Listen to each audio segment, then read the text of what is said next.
Hepinize merhaba arkadaşlar. Kedimi çok merak ettiniz. Aşırı derecede merak ettiniz ve bugün kedim hakkında bir video çekiyorum. Kedim ölebilir. Kedimi o videodan sonra kedimi veterinere götürdüm ve kedimin neden böyle davrandığını sordum. Veteriner de kızgınlık döneminde olduğu için bu şekilde davranışlar gösterebilir dedi. Çiftleştirilmesi gerekiyor dedi. Tamam dedik, çiftleştirelim.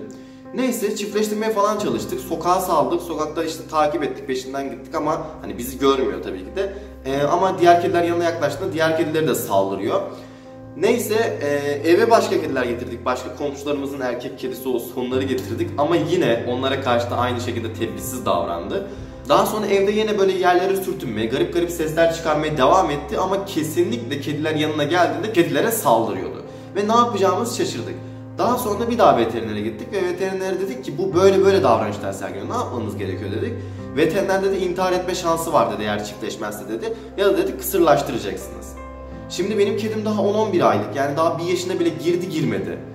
Ve annelik içgüdüsünü, annelik duygularını ondan alasım yok. Üzülerek kısırlaştırmak da istemiyorum. Hani çünkü kısırlaştırırsam da gerçekten böyle kedimin doğasıyla oynamış olacağım.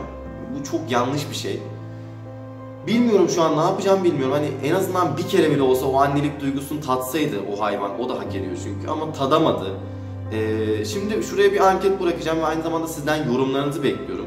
Sizce kedimi kısırlaştırayım mı yoksa böyle mi bırakayım? Eğer böyle bırakırsam çiftleşmediği için intihar etme riski varmış. İntihar etme girişimine girebilirmiş. Hani çiftleşmesi gerekiyormuş.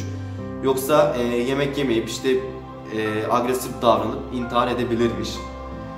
Bilmiyorum yani, şu an ben elim kolum bağlı. Mila ile aramızda geçenlere bakıyorum. Neler olacak bilmiyorum. Sizi gelişmelerden tekrardan haberdar edeceğim. Üzgünüm, bugün bir eğlenceli video atamadım. Keşke, gönül isterdi sizi eğlendirmek ama sizi eğlendiremedim. Hepinizden tekrardan özür diliyorum. Lütfen bana yardım edin. Hani ne yapacağım hakkında gerçekten elim kolum bağlı şu an. Ailecek düşünüyoruz hani ne yapılır ne edilir diye. Aşağı yorumlara yazmayı ve ankete katılmayı unutmayın. Hepinizi çok seviyorum. Görüşmek üzere. Kendinize iyi bakın. Arkadaşlar, bu arada 300.000 abone olduk bu süre zarfında. Hepinize çok teşekkür ediyorum. Gerçekten 300.000'e ulaştık. Ama bunu burada kutlayamıyorum. Çünkü kedim oracıkta öyle yatıyor. Depresif yanımıza kesinlikle gelmiyor ve içten içe insan üzülüyor. O eğlenceli ponçik anları yok.